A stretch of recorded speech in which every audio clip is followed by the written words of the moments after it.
ఆ భాష హుందాగా ఉండేదై ఉండాలి. ఆ భాష సంస్కారానికి దర్పణం పట్టేదిగా ఉండాలి. ఈ విషయాన్ని కూడా నేటి పాత్రికేయులు, నేటి రాజకీయ నాయకులు ఈ భాష విషయంలో అందరూ ఒకసారి ఆత్మ పరిశీలన చేసుకోవాలి. ఏం మాట్లాడుతున్నారు, ఏంది పలుకుతున్నారు, అదేదో చాలా గొప్ప అనుకుంటున్నారు.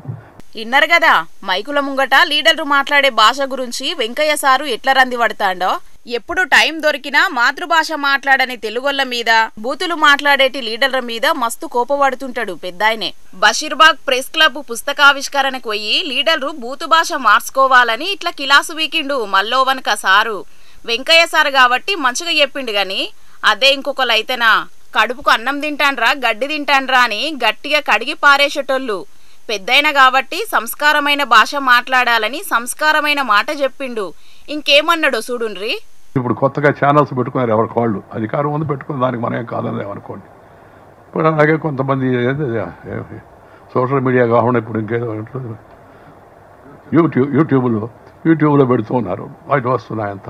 ఆ మాటలు అసలు వినడానికే కాదు, సంస్కారం ఉన్న ఏ వ్యక్తి కూడా హర్షించడు. కానీ వాటిని అదన్నట్టు పార్టీకో టీవీ, లీడర్కో యూట్యూబ్ ఛానల్.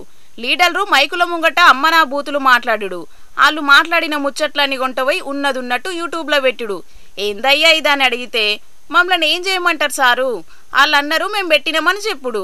అంత కామన్ అయిపోయింది అనుకుంటా మస్తు బాధపడబట్టిండు వెంకయ్య సారు. లీడర్లంతా సభ్య సమాజానికి ఏం మెసేజ్ ఇస్తున్నట్టో ఏమో, మళ్ళా చిన్న చిన్న లీడర్లంటే ఏమో అనుకోవచ్చు. సీఎం ఖాన్ నుంచి మొదలు పెడితే బూతులు మాట్లాడుట్లా ఎవ్వరు తగ్గేదే లేదు. సిగ్గుశేరాలు అస్సలే లేవు. రాజకీయం అనే కాదు, టీవీ పెడితే బూతు, సినిమాకు పోతే బూతు. బూతు మాట్లాడు హీరోయిజం అయిపోయింది ఈ కాలంలో. ఇగో పబ్లికు జర మీ పిల్లలు పైలం ఇసొంటి లీడర్ల కోట్లేసేటప్పుడు జర ఆలోచించి ఓటేయండ్రి. అట్లనన్నా బుద్ధొత్తదో ఏమో చూద్దాం.